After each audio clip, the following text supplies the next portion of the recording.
stage, well, the time that I stood on the stage last year, I was the State Director of Special Education. And I'm happy to be able to serve with a whole new wonderful set of crew. Oh, the slides look a little strange. I'm going to keep going. So today, I'm just going to do a very general overview of some of the highlights of pathways that VR can support towards employment for individuals with disabilities, and summarizing a few along the way. And afterwards, there will be folks from VR here as well as myself to help answer any questions that you may have off the stage. So first, a general overview of who we are. So we're a federal state program. That means we receive some state money and some federal money that goes into a big bucket that helps us to provide services, supports, and programs for individuals with disabilities as they work towards employment or enhanced independence. And we are statewide. We are separated into areas, and each area has different offices that provide support to individuals. You can see on this map where those areas are located. Those are the area offices, the area directors who direct all of the units and folks, VR staff that work in each area, and their phone numbers. So if you can see where you live on the map, you know who to call. Okay. So the next slide talks about some of our partners, and we have many. The Able Trust, which is our direct support organization, so they help us do some programs and like High School High Tech. Florida Alliance for Assistive Technology, many of you may have seen their booth in the exhibit hall. Career Source, Economic Opportunity, Bees, Bureau of Exceptional Ed and Student Services, and these are just a few.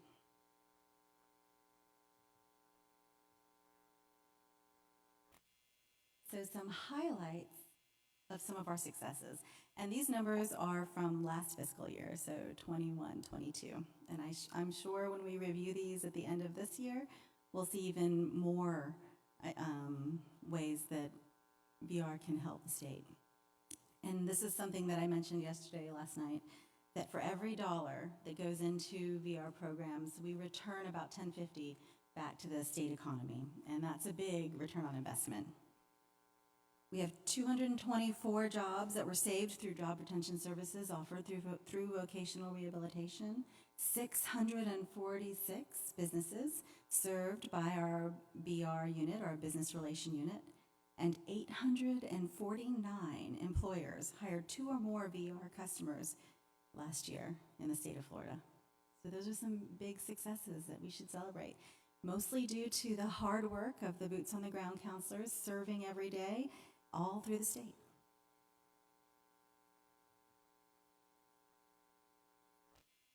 So, how are you determined eligible for service? To be considered eligible for VR, vocational rehabilitation services, you have to have a physical or mental disability that results in a barrier to employment. And then there has to be a need for VR services to find, get, keep, or advance in a job. You'll notice in some of these slides there are some links at the bottom, and I'm sure these slides will be provided later on through the Family Cafe site. So if you're interested in getting more information, you can see us at our booth in the exhibit hall, or you can click on some of those links.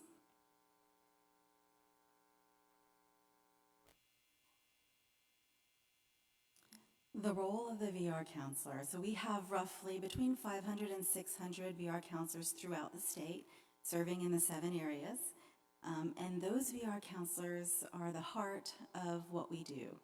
They provide VR customers with information, resources, guidance, and counseling. I received some myself last night from a VR counselor. As a parent of a student with disability, it really helps. They also help customers learn about their strengths, identify priorities, where their interests lie to help prepare them for employment. And they work closely with our VR customers or participants to write It has the same three letters as the educational plan, but they're in a little bit different order. IPE, or an individualized plan for employment. They arrange services for VR customers to attain employment. They also can provide more information on the types of services that are available to our VR customers and participants. And those are just a few highlights. We all know that our VR counselors do so much more than this.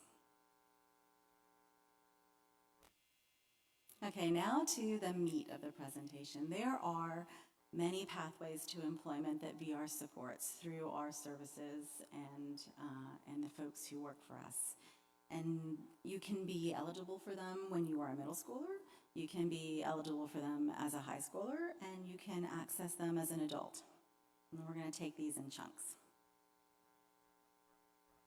So let's talk about middle school, which is one of my favorite age groups. It's where I started teaching many, many, many decades ago.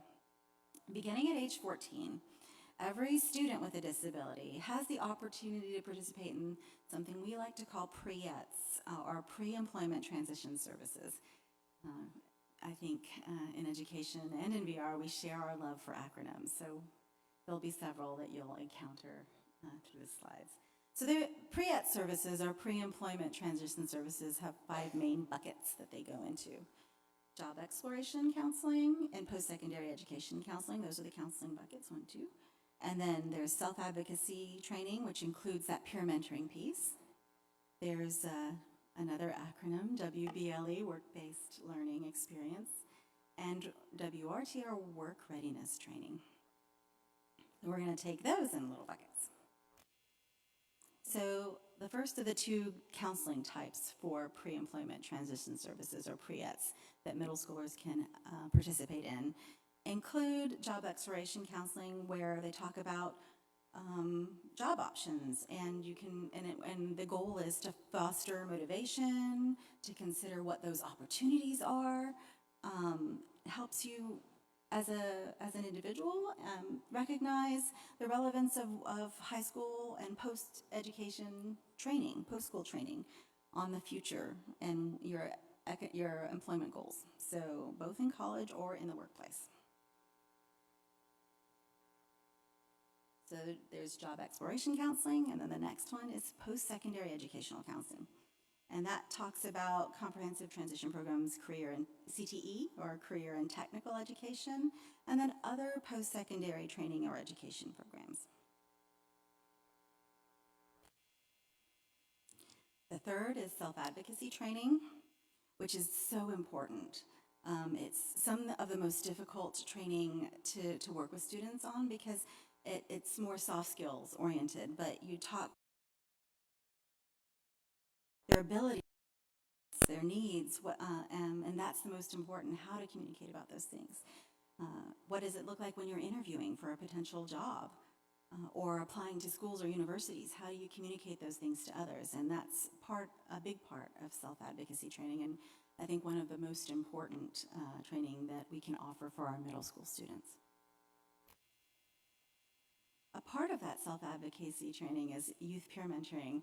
I don't know if you have middle schoolers yourself, but sometimes they hear things better from folks their own age than they do from adults. And so that's where peer mentoring rises in importance in the age group that we work in. And it's intensive, it's time limited, it leverages that same age peers to engage with youth and connect them to resources, and also provide social support, which is another really key component to this age group and success. Not only in education or social success, but also in those employment successes in the future. Then we get to the last other acronyms, WBLE, Work-Based Learning Experiences. They're community-based, work-based experiences that are like real-world experiences to provide students with those knowledge and skills of what it actually looks like to work in a certain place. And then work readiness training. This is another important kind of soft skill on ramping them to what employment looks like in the future. What is interviewing like? How do you write a resume? How do you problem solve in the workplace if you run into a concern? How do you communicate your needs and within the workplace? So these are soft skills, employability skills. That's work readiness training. That kind of wraps up the 5 pre-ed buckets for middle schoolers. It's also for some high schoolers too. The next is some more pathways as a high schooler that VR can help support students in. And in order to prepare them to graduate, you can talk about career and technical education. This is important because there's some overlap here. You can use, if you don't know as a student with a disability, you can use some of those CTE courses educationally, have an educational benefit too as a course substitution for graduation. But where VR comes in is providing access to CTE as a training to get them ready for when they leave high school to make them, to increase that employability of our students with disabilities. And then employment services as a high schooler. So there's also this ability to do some continuing education towards employment. And VR counselors can help coordinate this. And this is specific to accommodations and support for developing college readiness life skills, making a plan for college entrance exams, which can be a little bit more complicated for our youth with disabilities, determining transportation resources or community resources, and building relationships with collegiate advisors, and that's really important. Also accessing those local resources, disability resource centers in the college setting and what that looks like. That was particularly helpful for my own daughter. All right, here's a specific program that is offered through our high school high tech. And if you are interested in learning about where some of these programs are, if you visit the Able Trust's website, they have a really cool map with little stars on it that tell you where all of the high school high tech programs in Florida are. And high school high tech is available for students 14 to 22 with disabilities through a collaboration with our partners, Able Trust, and local school districts. It's year-round, and it's a career and college exploration program that promotes careers in STEM, which we know are rising. Some of these activities you can see bulleted kind of on the left side of this slide are you got school tours for college, university, technical programs. You visit with different industries. There's some guest speakers that come in to talk to students. There's some community service projects, which can help because that's a requirement for high school graduation too, so they can get sign-offs. Career experiences, and there's also several workshops that they can participate through this program. It's really, really picking up speed. And if you go on that page on the Able Trust, you'll see some of the success stories that are shared in these little video clips that I think are particularly cool. So this is Building Readiness in Construction Knowledge, or BRIC. It's one of several programs that help support this area for builders and contractors. And in these programs, you can find them at the EmployU website, or just talk to your VR counselor about it. But it's a partnership. This particular program is a partnership with Brevard County Builders and Contractors and local school districts and local employment service providers. And in it, students get to participate in paid work experiences and internships in construction trades, in various construction trades. It's not only available in Brevard, but it is kind of coordinated through them. And as a result of participation, students receive an OSHA 10 certification that teaches safe practices for high-skilled positions in the construction industry. So it's a really good opportunity. If you're interested in learning more about this program and other programs that support kind of the construction area of employment, then talk to your counselor or come by and visit our booth. They can help you get in touch with the right people. So if you want more information about how your middle schooler or your high school student can participate with VR, because I know sometimes there's confusion. I had it myself as a parent. There's a transition program that you have at the school, and then you have this other thing through this other agency that you may or may not know about, but it's really valuable. So reach out to us, and there's a couple of links here that will help you learn more individually about the pre-ETS program for students in this age group. And of course, I recommend that you reach out to the VR area office that you're in and the local unit office to get in touch with a counselor to see what that might look like for your student. So VR also has over about half of our population that we work with, almost half are students with disabilities, but the other half are adults with disabilities. And whether that adult is looking for a new job or wants to needs support in retaining their existing job, VR can help with that. We can help with some employment or supported employment services, self-employment services, which is a rising area of interest. We have a specific unit that helps with the deaf, hard of hearing, or deaf-blind, and we work in the deaf-blind unit. They work in cooperation with Division of Blind Services. They have a booth too in the exhibit hall. Independent living programs, and Social Security Administration benefit planning. So these are all helpful and specific programs that an adult with disability can access to help them in their employment goal.